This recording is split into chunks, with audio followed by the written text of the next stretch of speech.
The 2025 Atlanta Falcons schedule prediction. Here we go. Last season they went 8-9. Their best season since 2017. In the past 8 years, I believe, they've had 5 7-win seasons. Absolutely tortured fan base. Not to mention, they had the bright idea of paying Kirk Cousins like $1 billion for a 4-year deal.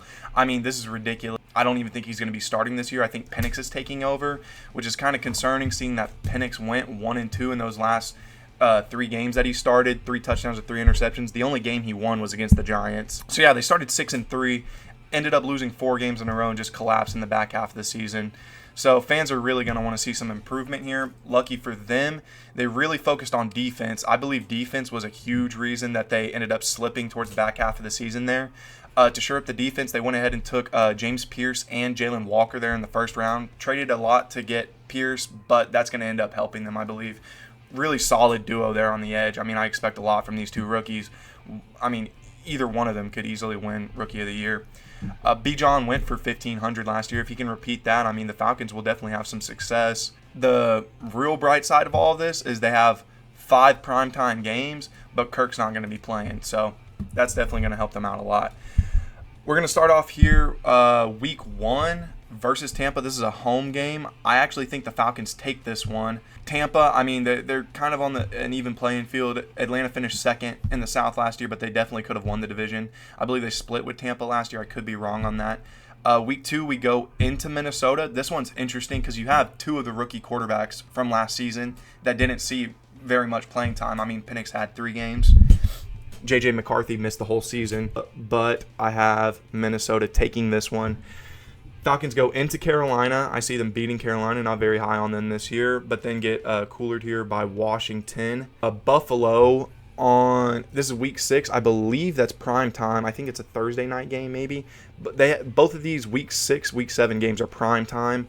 I have them losing the Buffalo game, but then coming back on the road against San Francisco, taking that one. Then they have a home game versus Miami. I got Miami taking that one. I think Miami's offense is just a little too explosive for Atlanta right now.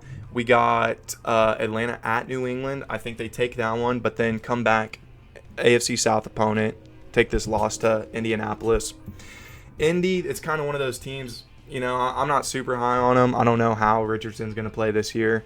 He's shown flashes, but I do think they get the job done against the Falcons. I think the Falcons actually sweep Carolina this year, and I think I have them sweeping New Orleans. That's 2 wins right there. Falcons are going to be floating around 500 all season. That's kind of my opinion right now. I'm really high on the Jets. I think the Jets, I'm buying into the delusion 3 years in a row. I think the Jets are going to be all right this season, so I have them taking this one.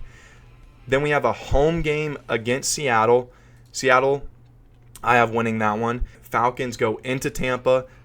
I said they split earlier, and here we're going to start to see that this is a really rough part of their schedule. If they want to make playoffs, they're going to need to win 2 of these 5 games from week 13 to week 17. I just don't see them getting it done. I mean, the Falcons, this really depends on quarterback play, if I'm being honest. This Tampa game's prime time, and then they go into Arizona, where I think they take another loss. Arizona, it's going to be one of those 8, 9, 10-win teams. I think Arizona has their day there. And then they go up against the Rams. The Rams, I believe, outmatch them. But Rams, I have them taking that one, long story short.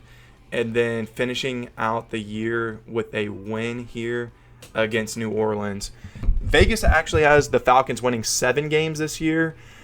7.5. I'm kind of leaning on the edge of taking the under, but I'm not really going to end up placing any bets on the Falcons this season. They could easily rip off 8, 9 wins if they have good quarterback play. I definitely think their defense is going to improve. Like I said, it just depends on that offensive output.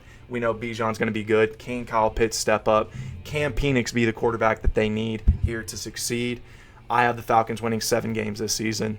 That's going to be it.